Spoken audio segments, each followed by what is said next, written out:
Estão conseguindo ver? Sim. Beleza. Sim. Sim.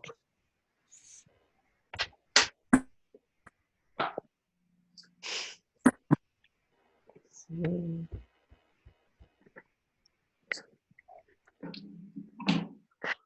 Bom, então, como a gente estava conversando,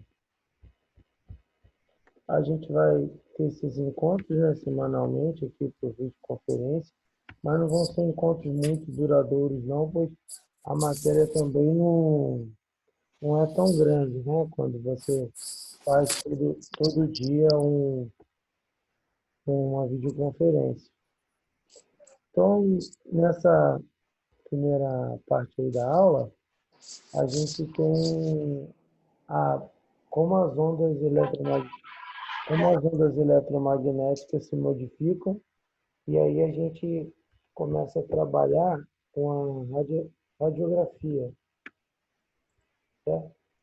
Aí ele diz assim, ó, além do forno micro-ondas, outra descoberta feita por acidente foi a dos raios-x.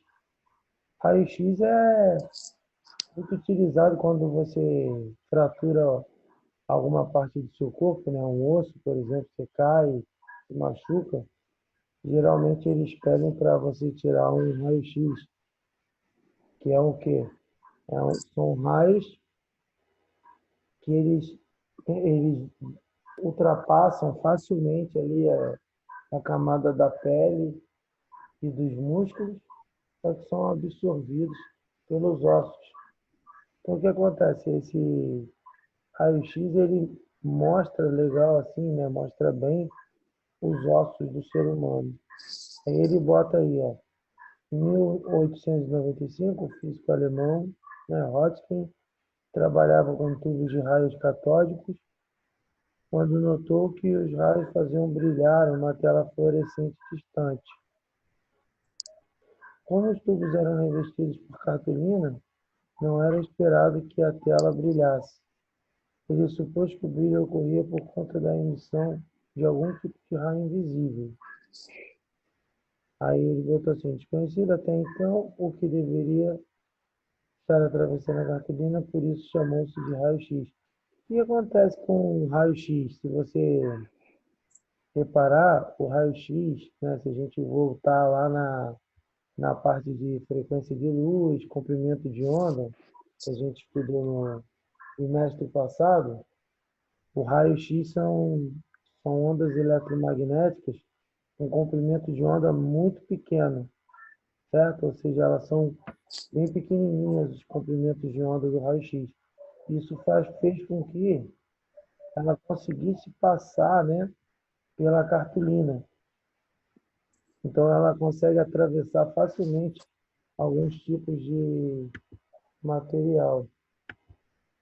Só um minuto que eu acho que tem alguém querendo entrar.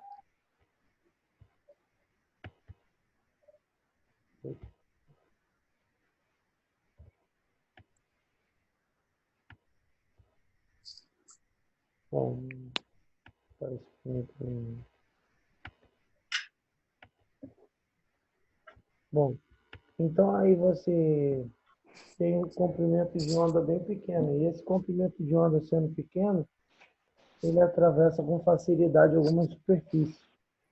Aí ele percebeu que as superfícies que não passavam era o osso humano. Então ele botou assim, ó. Após novos testes, ele constatou que o raio-x atravessava vários materiais, com exceção do chumbo e alguns tecidos, como os ossos, né, do corpo, como os ossos.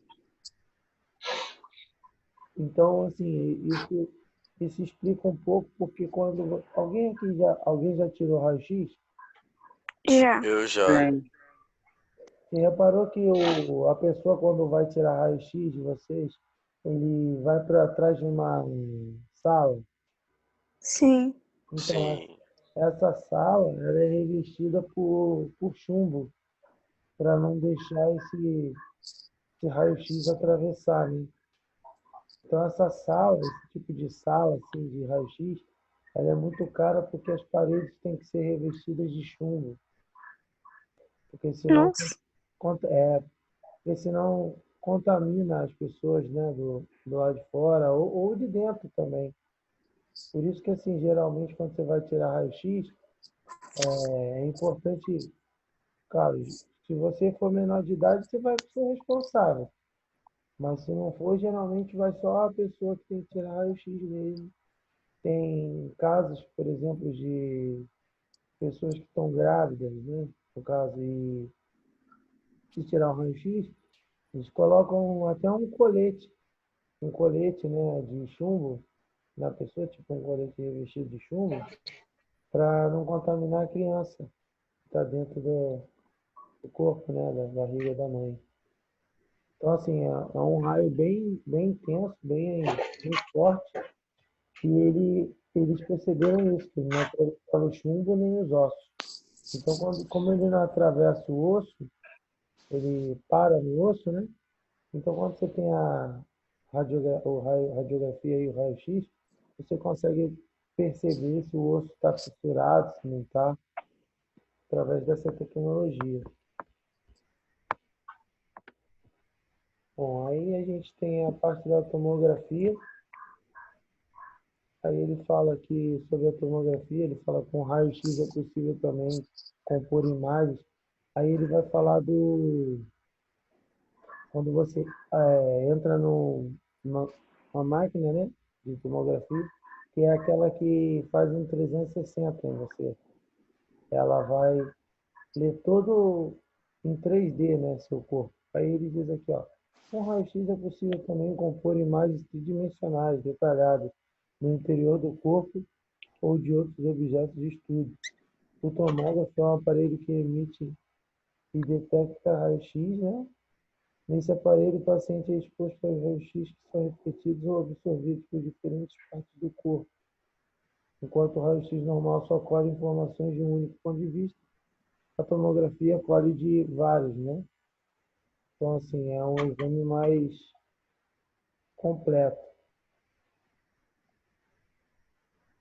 Geralmente, esse tipo de exame é para quando você quer ver alguma coisa interna, né? Uma coisa que tem que ver de vários ângulos. É onde você não consegue identificar da onde. Você sabe que está doendo, mas não sabe aonde.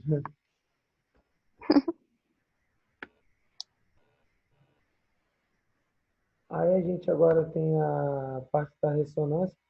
Aliás, ressonância magnética eu fiz uma vez quando eu operei o joelho, né? Eu tive que fazer para ver o que eu tinha lesionado dentro do joelho. Aí eu tinha partido metade do meu ligamento cruzado.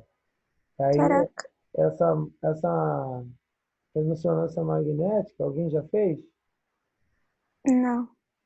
A ressonância Não. magnética geralmente depende do caso, mas é aquele tubo que de repente você vê em filme, que a pessoa entra dentro, aí fica fazendo barulho, fica um monte de luz em volta da pessoa. Então, essa Eu não sei. é a ressonância magnética. É aquela que você não pode ter nada de metal, né? Se tiver, tem que avisar. Aí fica assim, como sabemos, os raios-x são ondas eletromagnéticas ionizantes de alta energia, capazes de alterar moléculas vitais e seres vivos. Por isso, não se deve se expor desnecessariamente a indivíduos de radiografia e tomografia. Vou passar aqui. Aí ele bota aí que o diagnóstico, a imagem possibilita também resultados semelhantes à tomografia à ressonância magnética. Nesse tipo de exame, o paciente é submetido a um forte campo magnético. Tá vendo aí? Esse campo magnético, ele atrai o metal. Quem que vocês, vamos assim, ó, que atrai o metal que vocês lembram que tem? Tem muito em casa, geralmente, coisa que atrai metal. Imã. E isso é Imã. boa. Então, assim, o campo magnético, ele é produzido por um ímã, né? Ou então uma carga em movimento. Então, assim, esse ímã, ele atrai tudo de metal. Então, quando começa a funcionar a máquina, se tiver alguma coisa de metal, vai ser puxado com muita força pela máquina. Então tem que tomar bastante cuidado com isso. Aí, de novo, às vezes você tem que revestir a parte, né? Você tem algum metal para tomar cuidado. Já teve vários acidentes com esse tipo de coisa. Bom, passa a interagir ondas são lançadas pelo aparelho. Após a interação, as ondas eletromagnéticas são emitidas pelos átomos e são detectadas, obtendo assim os tecidos internos do organismo.